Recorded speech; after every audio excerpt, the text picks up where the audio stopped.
तो दोस्तों चलते हैं अपने नेक्स्ट टॉपिक की तरफ, जिसमें हम बात करते हैं how do our activities affect the environment. जैसा कि हमने पीछे देखा कि पेस्टिसाइड्स या कोई केमिकल्स किस तरीके से हमारे प्लांट्स को, फूड को, वेजिटेबल्स को पॉल्यूटेड कर रहे थे और हमारे अंदर आ रहे थे और हमको प्रभावित कर रहे थे। इस तरीके से ही कि भाई हम अपने एनवायरनमेंट को किस तरीके से प्रभावित करते हैं, यानी कि हमने पेस्टिसाइड का इस्तेमाल किया था तभी तो उन्होंने हम पे इफेक्ट डाला। तो इसका मतलब हमारी कौन सी एक्टिविटी है जिसके द्वारा एनवायरनमेंट को हम प्रभावित करते हैं या दूषित करते हैं या नुकसान पहुंचाते हैं। तो कौन कौन सी एक्टिविटीज है इनके बारे में चर्चा करते हैं। We are an integral part of the environment. हम इस एनवायरनमेंट का अभिन्न अंग है ना, हम एनवायरनमेंट से अलग नहीं रह सकते। Changes in the environment affect us. Environment में होने वाला कोई भी परिवर्तन हमें प्रभावित करता है। And our activities change the environment around us. और हमारी गतिविधियां हमारे आसपास के एनवायरनमेंट को, पर्यावरण को परिवर्तित कर देती है। We have already seen in class 9th, हम 9th क्लास में पढ़ चुके हैं how our activities pollute the environment, कि किस तरीके से हमारी एक्टिविटीज, गतिविधियां पर्यावरण को प्रदूषित करती है। जैसे वाटर पोल्यूशन हमने पढ़ा हमारी गतिविधियों के कारण, एयर पोल्यूशन हमने पढ़ा हमारी गतिविधियों के कारण, है ना। तो किस तरीके से मनुष्य की गतिविधियां पर्यावरण को प्रभावित कर रही है या प्रदूषित कर रही है, ये हम पढ़ चुके हैं। इन दिस चैप्टर, इस चैप्टर में we shall be looking at 2 of the environmental problems in detail. हम 2 मुख्य पर्यावरणीय समस्याओं के बारे में विस्तार से जानेंगे। और वो क्या है? That is depletion of the ozone layer and waste disposal, कि ओजोन लेयर का डिप्लीशन, अपघटन कैसे हो रहा है और क्या है, और वेस्ट डिस्पोजल, जितने भी वेस्ट प्रोडक्ट हमने प्रोड्यूस किए उनका डिस्पोजल क्या है हमारे पास, उनका निस्तारण हम किस तरीके से करते हैं। ये 2 मेन समस्याएं हैं, इनके बारे में हम इस चैप्टर में डिस्कस करेंगे। बाकी सारी एक्टिविटीज जिसके कारण हम पर्यावरण को प्रदूषित करते हैं वो हम 9th क्लास में पढ़कर आ चुके हैं। चलते हैं ozone layer and how it is getting depleted. तो ओजोन लेयर क्या है और वो किस तरीके से डिप्लीटेड हो रही है। तो देखो, ozone O3 is a molecules formed by the 3 atom of oxygen। तो सबसे पहला क्वेश्चन यहां पर हो गया, व्हाट इज ऑक्सीजन। तो try atomic oxygen is called ozone. What is ozone? Try atomic oxygen is called ozone. while O2 which we normally refer as oxygen, O2 जिसे हम ऑक्सीजन कहते हैं, is essential for an aerobic forms। वो aerobic मतलब oxygen की presence में सांस लेने वाले, रेस्पिरेशन करने वाले फॉर्म्स के लिए जरूरी है, यानी कि जीवन के लिए जरूरी है oxygen. Ozone is deadly poison. और ओजोन इतनी घातक है कि मृत्यु हो सकती है, यानी कि डेडली पॉइजनस, जहरीली गैस है। हाउएवर, फिर भी at the higher level of the atmosphere, लेकिन फिर भी एटमॉस्फेयर के हायर लेवल पर, यानी कि ऊपर की परतों में, ऊपर की सतह पर ozone perform an essential function. Ozone एक महत्वपूर्ण और आवश्यक कार्य करती है। कैसे और कौन सा? It shield the surface of the earth from the ultraviolet radiation from the sun.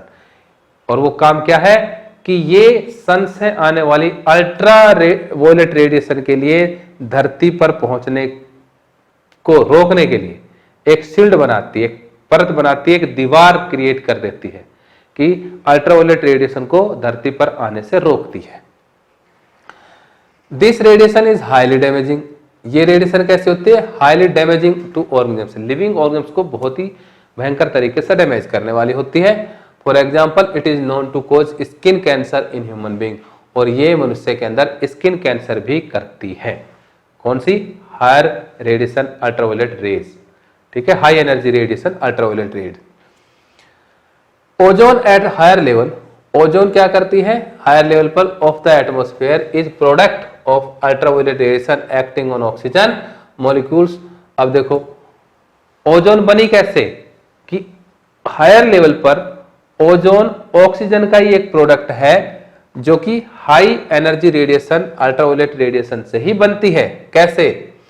The higher energy ultraviolet radiation split apart some molecular oxygen O2।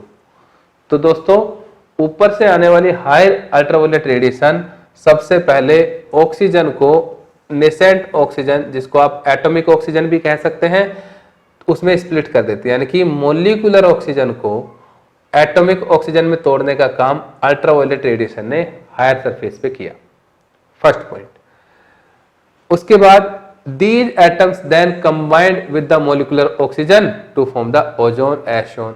और फिर ये जो एटॉमिक ऑक्सीजन है या फ्री ऑक्सीजन जिसको हम कहते हैं, ये मोलिकुलर ऑक्सीजन के साथ कंबाइंड हो जाता है और ओजोन का फॉर्मेशन करता है, निर्माण करता है।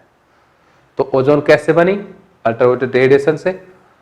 The amount of ozone in the atmosphere began to drop sharply in the 1980।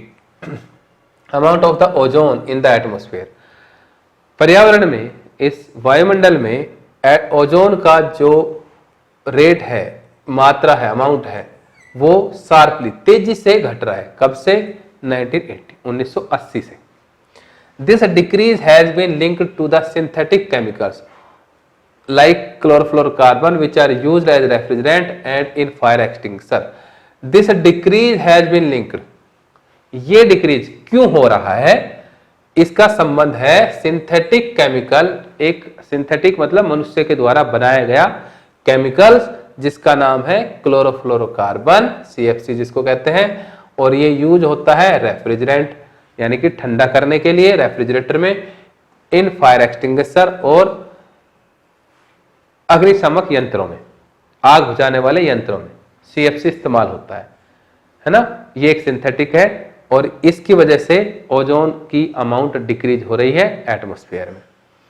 In 1987 the United Nations environment programme, जिसको यूनेप कहते हैं, succeeded in forging an agreement to freeze CFC production at 1986 level.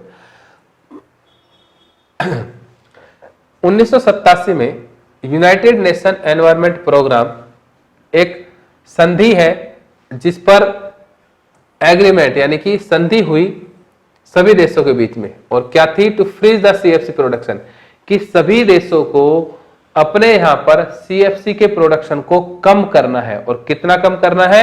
जितना 1986 में होता था, यानी कि 1986 के लेवल पर लेकर आना है CFC के प्रोडक्शन को। जैसे CFC का प्रोडक्शन बढ़ा, ओजोन डिप्लीट होती चली गई, तो CFC के प्रोडक्शन को कम करना था 1986 के, और ये किसके अंतर हुआ? यूनाइटेड नेशन एनवायरमेंटल प्रोग्राम के तहत हुआ। कब? 1987 में। और क्या लक्ष्य रखा गया कि भाई 1986 के अंदर जितनी CFC यूज करते थे उस स्तर तक CFC का इस्तेमाल किया जाए, प्रोडक्शन किया जाए, इससे ज्यादा है तो उसको कम किया जाए। एक्टिविटी 15.6 क्या कहती है? Find out from the library, internet और newspaper report which chemicals are responsible for the depletion of the ozone layer. जैसा कि ऊपर आ चुका है कि कौन सा केमिकल रेस्पॉन्सिबल है ओजोन डिप्लीशन के लिए।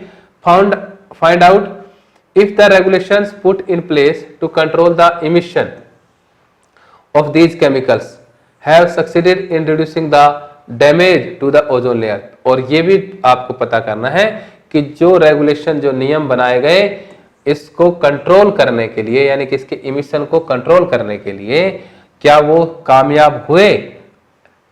किसमें? रिड्यूस करने में। किसको? ओजोन लेयर को रिड्यूस करने में कामयाब हुए। ओजोन लेयर के डिप्लीशन को रिड्यूस करने में कामयाब हुए जो रेगुलेशन, जो नियम बनाए गए, ये भी पता लगाना है। Has the size of the hole in the ozone layer changing recent year.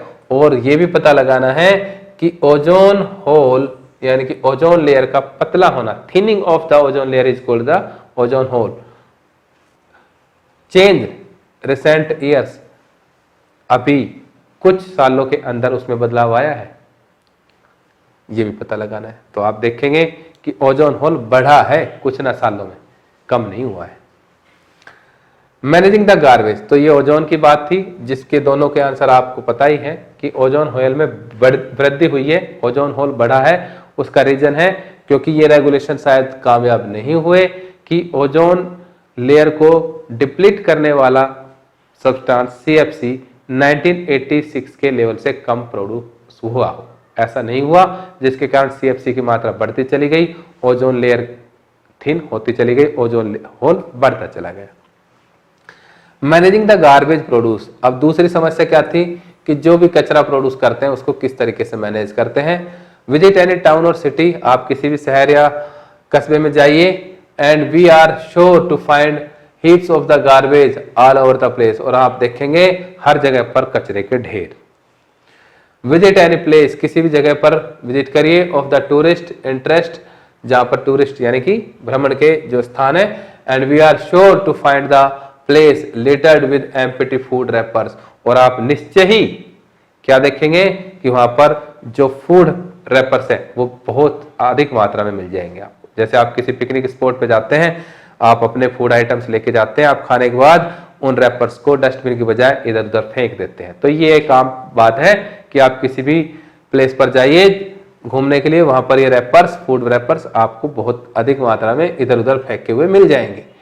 In the earlier classes, छोटी क्लासों में हमने पढ़ा, we have talked about this problem of dealing with the garbage that we generate. तो हमने इन छोटी क्लासों में इन गार्बेज को किस तरीके से डील किया जाए उसके बारे में पढ़ा है। Let us now look at the problem A bit more deeply. अब हम देखते हैं थोड़ा सा इस समस्या को और गहराई से, कोशिश करते हैं। एक्टिविटी 15.7 क्या कहती है? Find out what happen to the waste generated at home. आपके घरों में होने वाले, जनरेट होने वाले वेस्ट के साथ क्या होता है? Is there a system in place to collect this waste. क्या आपके घरों में पैदा होने वाले इस वेस्ट को कोई सिस्टम है जहां पर इसको इकट्ठा किया जाता हो? Find out how the local body, जिसमें panchayat, municipal corporation, resident welfare association deal with the waste, और आपको पता लगाना है कि किस तरीके से आपके गांव में पंचायत या म्युनिसिपल कॉर्पोरेशन या रेजिडेंट वेलफेयर एसोसिएशन इस कचरे को किस तरीके से डील करती है, यानी कि इस कचरे का निस्तारण किस तरीके से करती है। Are there mechanism in place to treat the biodegradable and non biodegradable waste separately. क्या यहाँ पर बायोडिग्रेडेबल यानी कि जो डिकम्पोज हो सकते हैं बैक्टीरिया के हेल्प से, और जो नहीं हो सकते हैं उन्हें अलग करने का कोई मैकेनिज्म है? तो जहां तक मेरा विचार है कि ऐसा कोई मैकेनिज्म यहां पर नहीं है, यानी कि सारा का सारा कचरा मिला हुआ होता है, उसे बायोडिग्रेडेबल और नॉन बायोडिग्रेडेबल की फॉर्म में सेपरेट नहीं किया जाता है। ऐसा नहीं है कि सभी जगह नहीं होगा, कुछ जगह ऐसी भी होगी जहां पर आपको गीला और सूखा कचरा और बायोडिग्रेडेबल और नॉन बायोडिग्रेडेबल कचरे को अलग अलग करने का कोई मैकेनिज्म होगा भी। ऐसा नहीं है कि कहीं भी नहीं है, हो भी सकता है और होगा भी निश्चित ही। 15.8 calculate how much waste is generated at home in a day. एक दिन में घर में कितना कचरा जनरेट होता है? How much of this waste is biodegradable, उसमें कितना कचरा बायोडिग्रेडेबल यानी कि डिकम्पोज होने वाला है। Calculate how much waste is generated in the classroom in day. एक दिन में आपकी क्लासरूम में कितना कचरा जनरेट होता है? How much of this waste is biodegradable, और कितना वेस्ट इसमें आपका बायोडिग्रेडेबल है। Suggest way of dealing with this waste, और आप उस वेस्ट को किस तरीके से ट्रीट करते हैं, डील करते हैं, उसके उपाय आपको सुझाने हैं। तो आप देखते हैं क्लासरूम में आपके पास आपके टॉफी के रैपर्स, आपके फूड पैक्स के रैपर्स, आपका नोटबुक का पेपर, तो इस तरीके से तो पेपर आपका रिसाइक्लेबल या हम ये कह सकते हैं बायोडिग्रेडेबल है, जबकि फूड या आपके टॉफी के रैपर्स, फूड आइटम्स के रैपर्स जो प्लास्टिक के बने होते हैं वो नॉन बायोडिग्रेडेबल है। आप इसको किस तरीके से ट्रीट करते हैं? तो आप सभी उनको आपके स्कूल में अवेलेबल डस्टबिन में डालते हैं, और डस्टबिन में डालने के बाद उसको कैसे डील किया जाता है ये आपको पता लगाना है, जिसके अलग अलग तरीके हो सकते हैं। 15.9 find out how the sewage in your locality is treated. Sewage means गंदा पानी जो घरों से आता है। Domestic waste water is called sewage. Are there mechanism in place to ensure that local water bodies are not polluted by untreated sewage. Are there mechanism, क्या यहाँ पर कोई मैकेनिज्म है, प्रक्रिया है, कोई प्लेस है जो इस चीज को श्योरिटी देता हो, एंश्योर करता हो कि local water bodies are not polluted by untreated waste, कि आसपास के अंदर जो वाटर के सोर्स हैं वो इस अनट्रीटेड वेस्ट वाटर से पोल्यूटेड ना हो। यानी कि अगर गांव का तालाब है तो गांव के तालाब में ये पानी ना जाता हो, ठीक है। अगर आसपास में झीलें हैं तो झीलों में ये अनट्रीटेड वाटर या सीवेज वाटर नहीं डाला जाता हो। और जैसा कि आप जानते हो कि गंगा नदी के सहारे बसे हुए शहरों का कचरा गंगा नदी में ना जाए, ऐसा हो सकता है? यही आपसे पूछा है। Find out how the local industries in your locality treat their waste. और अगर आपके गांव या शहर या टाउन में कोई लोकल इंडस्ट्रीज है और वो इसको ट्रीट करती है वाटर को, तो किस तरीके से करती है? Are there mechanism in place to ensure the soil and water are not polluted by this waste, और वहां पर कोई मैकेनिज्म है कि जो वेस्ट ट्रीट किया गया है उससे मिट्टी या पानी के सोर्स प्रदूषित ना हो। तो ये देखो कितनी समस्याएं हैं, ये एक छोटे से कस्बे से लेकर एक बड़े शहरों तक सभी में देखने को मिलती है। तो कहीं पर आप देखेंगे कि इन वेस्ट को निस्तारण करने का एक बहुत अच्छा साधन है, कहीं पर बिल्कुल भी नहीं है, और कहीं पर कोशिश की जाती है लेकिन वो इतनी सफल नहीं होती है। तो यहाँ पर इनके अलग अलग तरीके हो सकते हैं, इनके मैं आपको जवाब नहीं दे पाऊंगा कि आपके कस्बे आपके गांव में कौन सी एक्टिविटी किस तरीके से हो रही होगी। Improvement in our lifestyle have resulted in the greater amount of the waste material generation। जैसे जैसे हमारा जीवन स्तर बढ़ता जा रहा है, सुधरता जा रहा है, तो हमारे द्वारा वेस्ट मटेरियल भी बढ़ते जा रहे हैं जो हम पैदा कर रहे हैं। Changes in attitude also have a role to play, और हमारा बर्ताव, हमारा एटीट्यूड भी इसके अंदर एक बड़ा महत्वपूर्ण रोल प्ले कर रहा है। With more and more thing we use becoming disposable, जो कि हम ज्यादा से ज्यादा ऐसी डिस्पोजेबल चीजों का इस्तेमाल करते जा रहे हैं, और हमारा एटीट्यूड लाइक कि मेरे ही करने से ही क्या एनवायरमेंट पोल्यूशन हो रहा है क्या? मैंने एक पैकेट अगर रैपर लिया तो क्या इस एक पैकेट के रैपर से मैंने ही एनवायरमेंट को पोल्यूशन कर दिया? दीज आर द एटीट्यूड्स, कि हम अपने को सिर्फ एक काउंट करके और उस पर एक्सक्यूज देते हैं कि मेरे द्वारा पोल्यूशन नहीं हो रहा। तो एटीट्यूड में बदलाव, और जबकि हम लगातार ऐसी चीजें इस्तेमाल करते हैं जैसे डिस्पोजेबल ग्लास, डिस्पोजेबल कप और डिस्पोजेबल पेपर, जिसको या आपके कोई भी खाने के या खाने को सर्व करने के कोई भी डिस्पोजेबल आइटम जो डे बाय डे यूज कर रहे हैं, यूज एंड थ्रो फॉर्म में। Change in the packaging have resulted in much of our waste becoming non biodegradable, और चेंज इन द पैकेजिंग जैसे आपका poly bag have resulted in much of our waste becoming non biodegradable।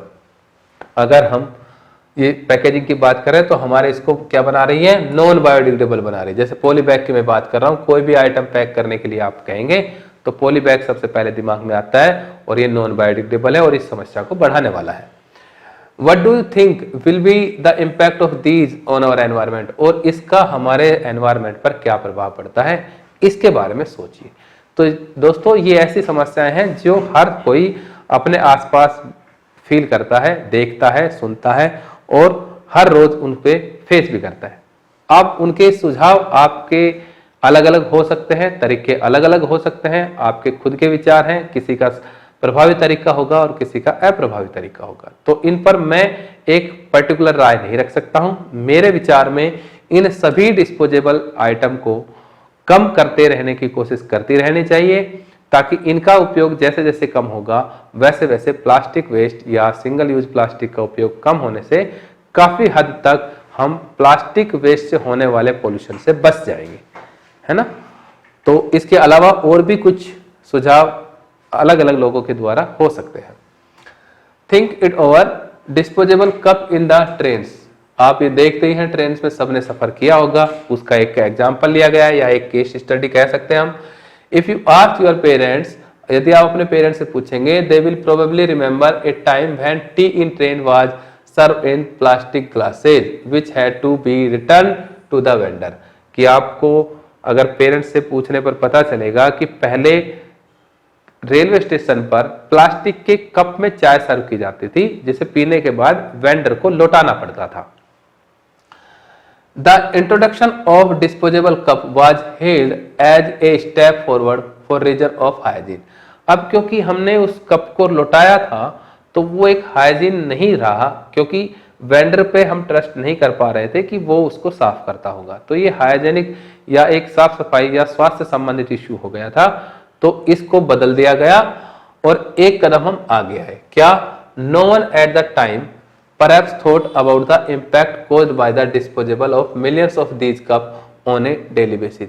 और एक कदम हम आगे आए, हमने डिस्पोजेबल कप का इस्तेमाल शुरू किया और किसी को उस चीज का अंदाजा नहीं था कि इन डिस्पोजेबल कप का no one that time perhaps thought, किसी ने सोचा होगा अबाउट द इम्पैक्ट कि क्या प्रभाव पड़ेगा caused by the disposal of millions of these cup on the daily basis। Daily basis पर मिलियंस ऑफ कप्स का इस्तेमाल करने से क्या प्रभाव पड़ेगा, उस समय शायद किसी ने नहीं सोचा था और हमने डिस्पोजेबल कप को इंट्रोड्यूस कर दिया। सम टाइम बैक, कुछ समय पहले, kulhars that is disposable cup made of clay, कुल्लड़ आज भी है, वो मिट्टी से बनते थे, क्ले से बनते थे, were suggested as an alternative, उनको भी प्लास्टिक डिस्पोजेबल कप के अल्टरनेट के तौर पर इस्तेमाल किया गया। But a little thought showed that making these kulhad on a large scale would result in the loss of the fertile top soil, लेकिन फिर कुछ समस्याएं आई कि कुछ लोगों का मानना था कि इन कुल्हड़ को बनाने के लिए मिट्टी की ऊपरी उपजाऊ परत का इस्तेमाल ज्यादा होता है, या उपजाऊ मिट्टी का इस्तेमाल ज्यादा होता है। इसका मतलब मिलियंस ऑफ कप बनाने के लिए हम मिट्टी को अनफर्टाइल करते जा रहे हैं, यानी कि उसकी फर्टिलिटी लॉस होती जा रही है। ये पॉइंट कई लोगों ने सजेस्ट किया। नाउ, और अब disposable paper cup are being use, और कागज के बने डिस्पोजेबल कप आज हम इस्तेमाल करते हैं, और आपने सबने देखा होगा, लिखा होता है उस पर एक नाम भी। व्हाट डू यू थिंक, आप क्या सोचते हैं, are the advantages of disposable paper cup over disposable plastic cup, कि इन डिस्पोजेबल पेपर कप की इन डिस्पोजेबल प्लास्टिक कप पर क्या इंपॉर्टेंस है, क्या एडवांटेज है? तो ये आप सभी जानते हैं। एक एडवांटेज हम भी बात कर सकते हैं कि कम से कम डिस्पोजेबल पेपर कप एनवायरमेंट में डिकम्पोज हो जाते हैं, और वो एनवायरमेंट में इस तरह का पोल्यूशन नहीं करते जितना प्लास्टिक के कप करते थे। लेकिन अब बात आती है पेड़ों की, वो ट्री, वो फॉरेस्ट जहां से वो पेपर कप बनाए जाते हैं, नुकसान तो वहां पर भी हो रहा है। खैर, activity 15.10, search the internet or library to find the what hazardous materials have to be dealt with while disposing of electronic items, कि इलेक्ट्रॉनिक आइटम्स को जब हम डिस्पोज करते हैं तो कितने खतरनाक या जहरीले आइटम, जहरीले गैसें में या जहरीले पदार्थ मटेरियल बनते हैं। How would these materials affect the environment, और ये जहरीले पदार्थ किस तरीके से एनवायरनमेंट को प्रदूषित करते हैं, इन सभी का आपको इंटरनेट या लाइब्रेरी में उपलब्ध पुस्तकों के माध्यम से पता लगाना है। Find out how plastics are recycle, आपको यह भी पता लगाना है कि प्लास्टिक को किस तरीके से रिसाइकिल किया जाता है। Does the recycling process have any impact on the environment, और रिसाइकलिंग की प्रोसेस से एनवायरनमेंट पर कोई प्रभाव पड़ता है? तो जैसे प्लास्टिक की कप की बात की गई है, तो ऐसे कप जिसको रिसाइकिल किया जा सकता है, पिघलाया जा सकता है, वो प्लास्टिक के किसी दूसरे आइटम को बनाने के लिए इस्तेमाल किए जा सकते हैं, दैट इज कॉल्ड रिसाइकलिंग। अब इसका एनवायरनमेंट पर क्या प्रभाव पड़ता है, क्या प्रभाव नहीं पड़ता है, इन्हीं जनरल क्वेश्चनों के साथ आपको छोड़ते हुए हम विदा लेते हैं। तब तक के लिए have a good day.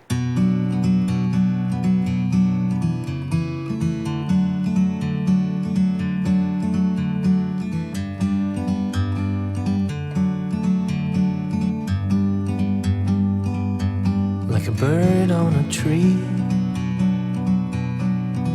I'm just sitting here. I got time.